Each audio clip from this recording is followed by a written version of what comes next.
श्री गणेशाय नमः। जय श्री हरि। दोस्तों,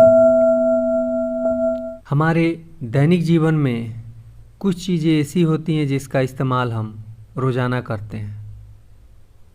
यदि किसी कारणवश हमारे पास ये चीज़ें उपलब्ध नहीं होती हैं तो हम दूसरों से लेकर इस्तेमाल कर लेते हैं।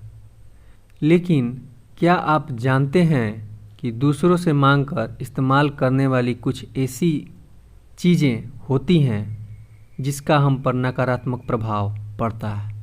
वास्तुशास्त्र की माने तो दूसरों की कुछ चीज़ें ऐसी होती हैं जिसका इस्तेमाल करते हैं तो आप पर आर्थिक तंगी आ सकती है और आप कभी सुखमय जीवन नहीं व्यतीत कर सकते हैं। इससे अच्छा है कि हम क्यों ना दूसरों की इन चीज़ों का इस्तेमाल ही ना करें। आइए जानते हैं वास्तुशास्त्र के अनुसार दूसरों से मांगकर इस्तेमाल करने वाली ऐसी कौन सी चीज़ें हैं जिसका इस्तेमाल हमें भूल कर भी नहीं करना चाहिए।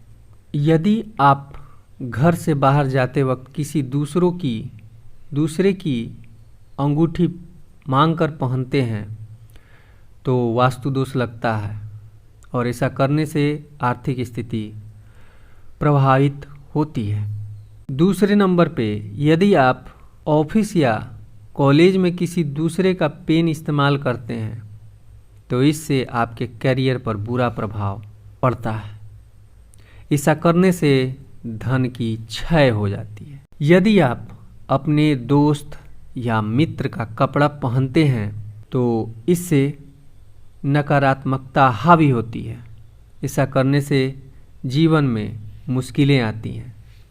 यदि आप घर पर किसी दूसरे के बिस्तर पर सोते हैं तो मानसिक रूप से परेशान हो सकते हैं। ऐसा करने से धन की हानि होती है। यदि आपका रुमाल घर पर छूट गया हो तो आप दूसरों का रुमाल मांगकर इस्तेमाल करते हैं तो ऐसा आपको नहीं करना चाहिए।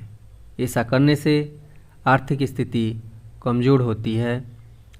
यदि आप घर से बाहर जाते वक्त किसी मित्र की घड़ी मांगकर पहनते हैं तो आपका समय खराब हो सकता है और उसकी परेशानी आपके ऊपर हावी हो सकती है। यदि आप दोस्त मित्र का जूता पहनते हैं तो आपके जीवन में शनि का दुष्प्रभाव पड़ता है और घर में दरिद्रता आती है।